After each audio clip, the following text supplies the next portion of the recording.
सो हे ओटाकुस, finally demon slayer का episode number 10 आ चुका है। सो बिना वक्त गवाए सीधे से एक्सप्लेन करते हैं एपिसोड को। सो एपिसोड की शुरुआत में हम देखते हैं कि मित्सुरी तांजीरो को बचा लेती है। अब मित्सुरी जोआकुतेन से कहती है कि वो नेजुको और गेन्या को भी छोड़ दे। इस पर उसे रोकते हुए जोआकुतेन कहता है, चुप मरो घटिया औरत, केवल मुजान ही मुझे ऑर्डर दे सकते हैं। इस चीज पर मित्सुरी काफी दुखी हो जाती है कि उसने उसे घटिया औरत बुलाया, जबकि वो उसके छोटे भाई का ही उम्र का लग रहा था। लेकिन तभी उसे रियलाइज होता है कि डीमंस एक्चुअल जैसे दिखते हैं वैसे उनकी एज से काफी डिफरेंस होता है। इस पर जोआकुतेन अपने ब्लड डीमन आर्ट से थंडर अटैक करता है, जिस पर अपने डिफेंस में मित्सुरी लव ब्रीदिंग का फर्स्ट फॉर्म करके उसके मुंह को खराब कर डालती है। वहीं तांजीरो मित्सुरी की तलवार देखकर चौंक जाता है। वो सोचता है कि इस तलवार को बनाने वाला भी कितना जबरदस्त होगा और दूसरी तरफ इस तलवार को चलाने वाली मित्सुरी भी कितनी खतरनाक है। अब जोआकुतेन फिर अपने ड्रम्स पर टैप करके मित्सुरी पर अपने विंड स्लैश से हमला करता है, लेकिन मित्सुरी उसे डॉज करती है। वहीं उसके वुडन ड्रैगन उस पर अटैक करते हैं, लेकिन मित्सुरी लव ब्रीदिंग का सेकंड फॉर्म करके उसके मूव्स को फिर ब्लॉक कर डालती है। इस पर जोआकुतेन गुस्सा हो जाता है और पांचों ड्रैगन एक साथ मित्सुरी पर भेज डालता है। इस पर मित्सुरी खुद हल्का सा घबरा जाती है। वहीं तांजीरो को वो वुडन जेल दिखता है। उसे याद आता है कि मेन बॉडी तो उसी में है, तो वो उसकी तरफ बढ़ता है। वहीं मित्सुरी लव ब्रीदिंग का फिफ्थ फॉर्म करते हुए एक ही बारी में वो सारे वुडन ड्रैगन्स को काटते हुए सीधा वार करती है जोआकुतेन पर। उसे लगता है कि वो उसे खत्म कर डालेगी। वहाँ जोआकुतेन अपना सोनिक वेव करने ही वाला होता है, तभी तांजीरो उसे उस सिचुएशन में बताता है कि ये मैन बॉडी नहीं है। तभी वो अपना जोर का सोनिक वेव करता है, जिससे मित्सुरी अपने घुटनों पर आ जाती है। लेकिन उसे उससे ज्यादा कोई फर्क नहीं पड़ा, बिकॉज उसके उस मूव से पहले ही उसने अपने आप को उस मूव के लिए कैपेबल बना लिया था।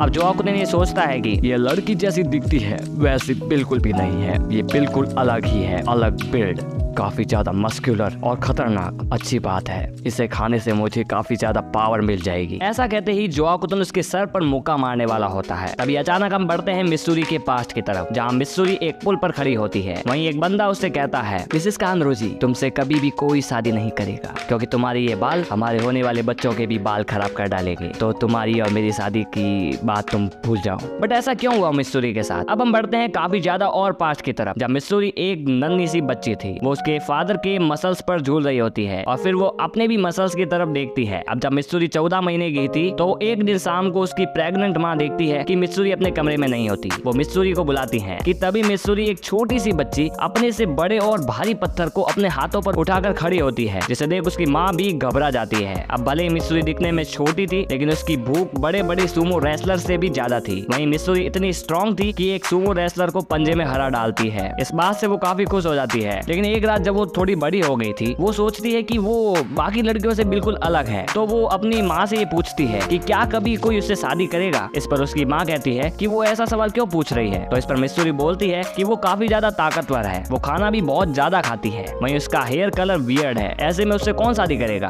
इस पर उसके फादर कहते हैं, मित्सुरी बेटा, तुम्हें चिंता करने की कोई जरूरत नहीं है, तुम हमारे साथ हमेशा रह सकती हो। लेकिन फिर भी मित्सुरी कहती है कि एक दिन तो लड़की को दूसरे घर जाना ही पड़ता है। लेकिन फिर भी उसके डैड उसे कहते हैं वो हमेशा उनके साथ रह सकती है। अब एक दिन जब मित्सुरी के लिए रिश्ता आया, तो मित्सुरी ने अपने बाल कलर कर लिए और अपने आप को वीक दिखाना शुरू कर दिया। और एक दिन एक आदमी ने उससे रिश्ता करने के लिए हाँ भी कर दिया। लेकिन मित्सुरी अभी भी सेटिस्फाई नहीं थी कि वो हमेशा ऐसे हेयर कलर करके नहीं रह सकती, वो खाए बिना भी नहीं रह सकती, वो ये सब नहीं कर पाएगी। तभी अचानक से मित्सुरी की आंख खुलती है और मित्सुरी को तांजीरो, गेन्या और नेजू को बचा लेते हैं। अब तांजीरो कहता है, हमें मित्सुरी को बचाना ही होगा, यही है हमारी लास्ट होप। इस पर वो उसे लेकर भागते हैं। वहाँ जोआकुतेन उस पर अपना थंडर मूव कर देता है, लेकिन फिर भी वो बच जाते हैं क्योंकि मित्सुरी उन्हें बचा लेती है। अब पास्ट में कागाया मित्सुरी से कहते हैं, मित्सुरी तुम काफी ताकतवर हो और जो लोग तुम्हारा मजाक उड़ाते हैं इसका मतलब वो तुमसे डरते हैं। इस पर मित्सुरी रोने लगती है। आसिरा बनने के बाद मित्सुरी ने काफी डीमंस को मारा और काफी सारे लोगों के आंसू भी पहुंचे। अब एक दिन रेस्टोरेंट में स्नेक आसिरा इगुरो के साथ मित्सुरी बैठी होती है, जहाँ इगुरो मित्सुरी को एक क्लॉथ गिफ्ट करता है, जिस पर मित्सुरी काफी खुश हो जाती है और उसे हमेशा अपने साथ रखने को कहती है। जिस पर इगुरो कहता है कि तुम इसे खराब कर सकती हो, मैं तुम्हें दूसरा लाकर दे दूंगा। अब जोआकुतेन उस पर अटैक करता जाता है। वहीं मित्सुरी अब और तेज होकर उसके अटैक्स पर अपने डबल अटैक्स करती जाती है और उसके ड्रैगन को खत्म कर डालती है। वहाँ तांजीरो, गेन्या और नेजुको मेन बॉडी की तरफ बढ़ते हैं। तांजीरो को उसकी स्कैंट मिल जाती है, यहाँ मित्सुरी उसके उसके मूव्स को काफी आसानी से डॉज करती जाती है, जिस पर जोआकुते सोचता है कि वो इतनी फास्ट कैसे हो गई। तभी उसे रियलाइज होता है कि उसने